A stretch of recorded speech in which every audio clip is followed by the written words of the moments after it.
Vito Mielnicki, welcome back to America on your victory lap after your terrific win on the Ring 4 card in Saudi Arabia this weekend. Is it good to be home? Feels great to be home. It was a long flight back, close to 3 months away from home. So just good to be back. When we talked to you before the fight, you talked about being away from your family all that time. You've got to describe the reunion and the reaction when you finally got to the end of that long flight and got home. Bet Oh it yeah, was a for sure. hell of a reunion, just the best. Yeah, it was like I think a 14-hour flight. I came home from to my family, my girlfriend, my dog. Just just it's an undescribable feeling just because when you put in so much time, so much effort, and you're away for so long, there's so many emotions running through from the fight, from fight week, from the whole 9-10 week camp, and to finally be able to get home and see everybody, and see how happy they are, how happy I am. It's indescribable. How do you process those lessons? You're going through camp, right in the middle of camp, you must think to yourself, what in the hell am I doing here? Yeah. What, this is worth it. But then you come out the other side, everything pays off for you. But how do you process the lessons so that the next time you're in the middle of a 3-month camp, you don't start thinking, oh man, is it really worth it? Yeah, so I mean, I feel like you're gonna have those questions in your mind regardless, like in every camp, whether you go through one camp and don't go through it the next. I mean, you're gonna be looking at your calendar at that third or fourth week, saying, "Oh, I got another 4 or 5 weeks left." It's like I'm not even at the halfway point, but you're gonna go through those days where you're in training camp and you don't want to go to the gym, you don't want to get up, you don't want to do those necessary things that you don't want to do, but you have to do them anyway. So you're going to go through that regardless. That's just as an athlete. I mean, I've been doing this since I'm 7 years old. I could say I've had more days where I didn't want to be in the gym than I did want to be in the gym. And for me I'll never want to be away from home. That's just something that I do and I sacrifice. And for it to pay off on fight night like it did on the 22nd. Is that when you get to your low point and you're struggling to make those connections? Is that the point where you need to reach out to the other people around you, your trainer, your other supporters? How important is the team in those moments when you really think, oh man, I just can't get up tomorrow morning? Yeah, I mean, that's like my second family. That's like my, they're like I thrive off of the other guys in the gym. We thrive off each other. But for the most part, I bring in sparring partners with me that stay through our training camp. I have my coaches with me all through our training camp. But I mean, you lean on those people around you because you bounce your energy off each other. One day somebody's flame's gonna be lit. Another day you gotta light somebody else's flame. So that's just we bounce energy off each other and we thrive off each other for sure. Well, let's go back to the fight itself because all that preparation led to your week in Saudi Arabia. We had talked before the final weigh-in and the fight when I last talked to you. Hmm. The weigh-in was a little spicy, Yeah. to say the least. The final news conference, a little spicy. Your Yeah. opponent, Samuel Nnomah, was very confident. You were equally confident. What did you make of him coming at you like that?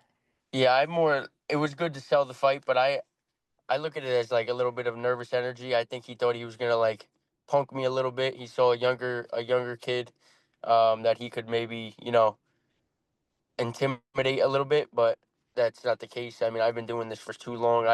I know the loudest person in the room is usually the weakest person in the room, the weakest link, and that's why for me, I'm always quiet. I always stick to myself. I don't talk a lot of trash, but I'm also not gonna let somebody, you know, get into my grill and think he's that nothing's gonna happen. So I mean, words they're cheap, but obviously the actions speak louder.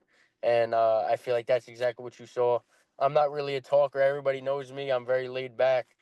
My dad is very loud. My mom is very laid back, and I'm more like my mother. So, yeah, anybody who knows me knows that. But I'm also, like you said, I'm not going to let somebody think that they're going to talk down on me and get in my face. I'm from Jersey. I got that chip on my shoulder, the way I was raised. That'll never happen. So I think that was the first time where I really had a heated press conference, heated face off. But honestly, I'm not gonna lie, I enjoyed it a little bit. Definitely got me going a little bit. Well, it gives you something to push back against, doesn't it? Little, Yeah, that's for that sure. extra tiny little salt shaker of motivation. Yeah. So fight night comes, the thing that I thought was very interesting, you and many other the fighters on the cards from the United States maintained your schedule here. So for instance, you did an interview with me at 3 in the morning. Your Yeah. ring walk was a little earlier than that. Your ring walk was what, about 1 o'clock? 130. I think I'm 1:30? 115. Yeah. Yeah. As you started heading for the ring, did you feel like, yeah, Ronnie Shields and I, your trainer, made the right decision to stick with this crazy schedule? Did you feel you were making the ring walk at a time that felt normal to you, considering the circumstances? Definitely, because throughout our week and a half of being there with our training, we would get to the gym at around like 12:15, and get into the shadow boxing around 12:30, 12:45, getting the pad work around 1 o'clock, and usually closing up like training at 2 a.m. over there. So our schedule was like perfect. It matched up perfectly. Obviously leaning on a guy like Ronnie Shields, who's been in every situation, who's been in every moment that somebody could possibly be in boxing, from being a fighter and being a trainer. Um, I have the right people around me, and I just obviously that paid off, sticking to the crazy schedule, staying up till 8 a.m., doing all that kind of crazy stuff. But it definitely paid off. Would you recommend that to other Americans or anybody from, say, North America going to the Middle East to fight? Would you advise them to do the same thing? I would, just because Turkey and Saudi Arabia, honestly, most of the people there, if you go out at 4 or 5 in the morning, 3 o'clock in the morning, everybody's out. It seems like they sleep at night during the day and they're up at night. Just because I feel like their schedule, especially with the sports, they go based off of Eastern time, USA time, and I feel like that's how their stuff is ran. So Well, I I think mean, the you could get climate reservation. too is so Yeah, hot there, and especially in the summer months, you've got to shift your activities to the yeah, evening. yeah. You're right Yeah. in the desert. So like you could make reservations at like for instance, there were reservations available at Carbone for like 4 in the morning, 5 in the morning. So like that's, I guess, that's just how they operate out there.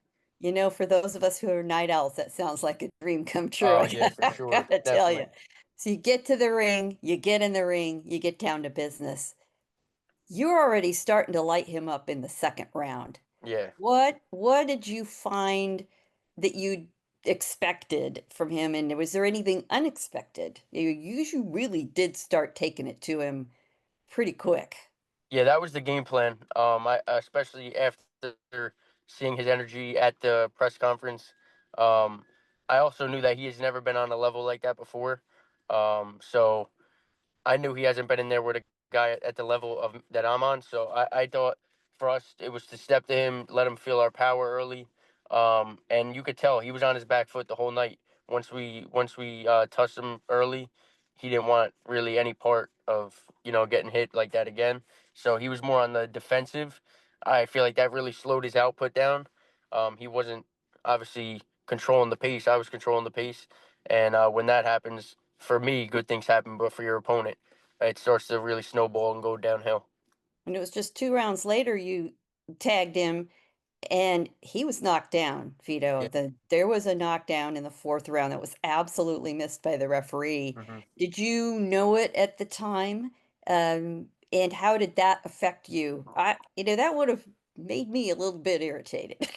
Well, yeah, I feel like for me, it was like the ropes held him up, right? That was the one with the ropes holding him up. Clearly, Um, yes. Hmm. so yeah, that obviously that should have been a knockdown, but I feel like it was more just to stack the rounds and really start to slow him down. I was really stabbing him to the body, starting to break him down. I really started to see him breathe through his mouth. Obviously, everybody could tell the guy was in physical great shape.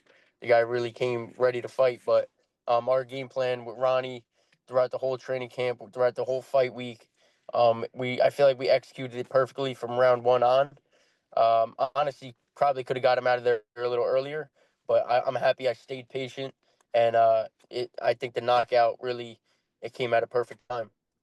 And that was in the ninth round, really near the end of the round. was really concerned you were gonna run out of time there, Yeah, but, you got to him, and your right hand was working all night, and that's what got him, but that little left follow-up to the temple was pretty sweet. Talk yeah. about the knockout and the win. Yeah, Ronnie and my father going into the eighth round or ninth round. I feel like I've had a few decision victories these past few fights, and they really wanted me to separate myself a little bit. And for that, you have to really get the guys out of there that are supposed to be out of there. And Ronnie looked at me after the eighth round and he told me, he said, "I need you to separate yourself here and step on the gas and get this guy out of there." And my dad was calling for it the whole night. I don't. Everybody could probably hear him screaming. Yes, So we could. yeah. So we that was it. I was glad that when Ronnie asked for something, I was really delivering it throughout the whole fight, throughout the course of the fight. And when he asked for this guy he wanted him out of there, we got him out of there. And I think that's important to be able to, listen to your coach, go out there and do what you got to do. Your reaction was just so calm. It was, "Yeah, uh-huh, I got it. I knew this was gonna happen." Yeah. You celebrated, but you didn't go wild. It was Yeah. very matter of fact. Um, that says to me a fighter is really settled in and solid. Yeah, for sure. I mean, rely on your preparation. I mean, you know what you're capable of doing, and I know what I did throughout training camp and sparring. I know what I sacrificed throughout those months. It was more just the payoff at that point, just seeing your work go to work on that night.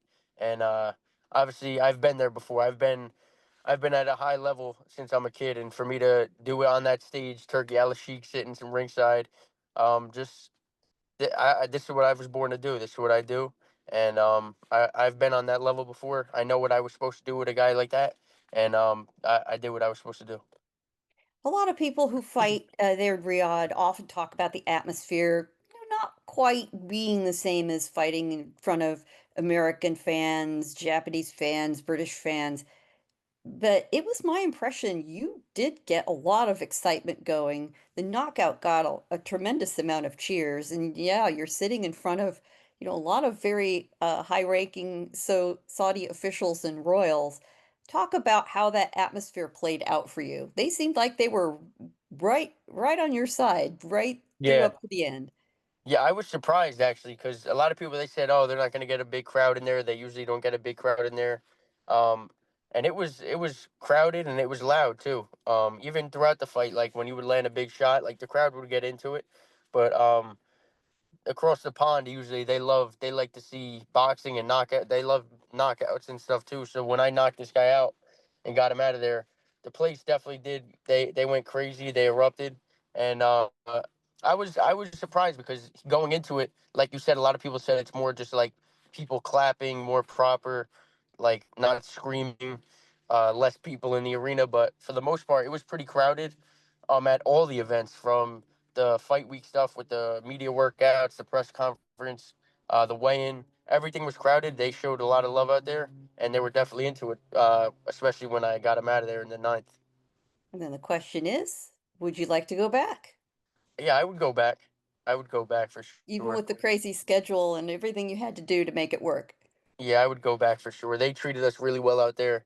I feel like even with, like I just said, the fight week activities, I feel like that's how fighters are supposed to be treated. A lot of sports, the NBA, MLB, NFL, they treat their athletes like royalty as well. And a lot of fighters are, pushed to the side. We're not really looked at as these high level athletes, but at the end of the day, we put our life on the line each and every time we step in that ring.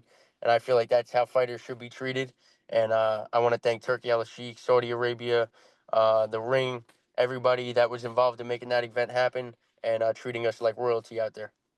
That's what we're gonna remind them every chance we get. Absolutely. This was, I think, one of the best showings for American boxing, especially young American boxing, your generation. It would be a long time that I could have to think about a card where Americans had showed out better. We had you leading the charge early, and you have Bam Rodriguez, you had David Benavidez, you had Abdullah Mason, and in Haney and Norman, we couldn't lose either way. What do you think that says about your generation of talent that's out there that needs to be recognized? Absolutely. I grew up with a lot of these guys too. Bam, Abdullah. I was training with David at night in the gym, and it was different for all of us, obviously, because it's something that we've never done before. And for us to go out there and really put on a show, put on a great showing for our country. I rep the United States of America. I wear it on my sleeve. So um, it was impressive of all of us to go out there and put on a show and represent the United States. And it's cool to see all the teams throughout fight week. Like we're all eating together in the cafeteria. Like we're all just being in there. I was like I said, I grew up with a lot of these guys, so being able to reconnect with these guys and just maintain that friendship too throughout fight week was definitely cool as well. It almost reminds me of an amateur team traveling together and that camaraderie and supporting each other throughout fight week. It's For sure, interesting. definitely for Yeah. sure. And I've been a part of those kind of things too, and it definitely had that feel to it. It also occurred to me that three of the most impressive performances, which I would put you in that category, I'd put Devin Haney certainly surprised a lot of people, and of Yes. course David. All three of you have recently come up in weight. I don't think that's a coincidence. Do you? I think you've settled in a weight that suits you. You all look phenomenally strong, all three of Yeah. you guys. Talk a little bit about, that struggle to find the right weight division for yourselves. Yeah, for sure. Especially, me, I'm a little younger than Devin and David, but at that, like, I'm 23 now, so I'm really coming into my own, physically, and I feel like making 160 is like perfect for me with my nutritionist. She's done a great job. My strength team has done a great job of me moving up in weight, and this was the easiest I've made weight, and I felt strong. I felt physically stronger than this guy too, physically punching stronger. Um, and he's been at middleweight for longer than me. And like I said, I feel like I'm just coming into my own. And I feel like the cutting weight, cutting all that weight, a lot of guys think like, oh, I'm going to cut all that weight and I'll have those 24 to 36 hours to get it all back. But it's tough to really get it all back within 24 hours. A lot of guys think, oh, just because they're putting the weight on, that they're getting it back. But in reality, your body's losing so much salt, so many minerals when you're cutting the weight, especially if you're doing it the wrong way, that your body can't recover within that time period. And at 160, I feel strong, fast, elusive. I feel light on my feet, and I'm excited to keep on growing. Well, it's also no secret that middleweight, which has been a glamour division with incredibly exciting talent over the decades, is in a little bit of a dry patch, and here Hmm. you are. So let's look forward now off this victory to 2026 in the middleweight division. Where do you see yourself? What do you think needs to happen to get a little more excitement there? Of course, I'm sure you see yourself as part of that. Yeah. How do you see your 2026 in this division playing out? Yeah, we'll see. My team, we've talked. We have some things coming up, some talks with some people. So we'll see what's next. I'm excited for for bigger fights to come. Obviously, this guy was my third straight undefeated opponent, and I feel like obviously there's only one way to go, and that's up. And I think I just got ranked in the top 10 on. I think I'm number 9 in the world on BoxRec now in the middleweight division. So, I mean, the only way I can go is up. I'm excited. I think middleweight's calling for a name, a guy who can really sell, the guy that can bring some excitement back to the division, and I feel like I'm that guy. You have a lot of the current belt holders fighting each other here in the next few months. How do you Hmm. see all of that playing out, and where do you think your best opportunity lies? Yeah, I mean, like I said, going back to what we talked about earlier, this is what I do. I've been doing it since I'm 7 years old. I've been in there with great fighters since I'm a kid, and I feel like the better the opposition, the better my showing will be. I can go in there and compete with any of these guys at the top level right now. And but right now, I'm 23 years old. I know a lot of these guys are actually a lot. Laura's what, like 40 years old. Joanna Bex might be Well, moving up. if you believe Laura's Cuban birth certificate, Yeah, which maybe those 50 years go. old. But Janabek's getting up there in age, but he might. I heard there's rumors about him moving up after Adamas. I'm willing to get in there with all these guys, but obviously, stars got to align. Everything's got to make sense, and in time, my team will have the right plan, and they've done a great job with me thus far. My father's done a great job of managing my career and moving me along. So we'll see what's next. Like I said, we got some things to discuss with the people around us, and we'll see. Well, that'll be exciting to see in 2026. But for now, this couldn't have all come at a better time, right? It's Yeah, for sure. Thanksgiving. Talk about being thankful. It's got to be the best Thanksgiving for you ever. What's the plan for your Thanksgiving weekend with your family? Yeah, I'm super thankful and grateful to be back home in the United States safe. Just gonna spend time with everybody that I love. Um, Enjoy the holidays. There's not many holidays that I'm around for, so to be around for the holiday season, it's a blessing. And yeah, just thank God for all my loved ones, for everyone around me, to be able to spend that time with them. Well, we're glad you came home safe. Even happier you came home with such a spectacular victory. Congratulations. Thank You've you. earned the Thanksgiving weekend of your dreams. Enjoy it with everybody you love, and we'll see you in 2026 again, Vito. Thanks so much for talking to me. Absolutely. Thank you so much.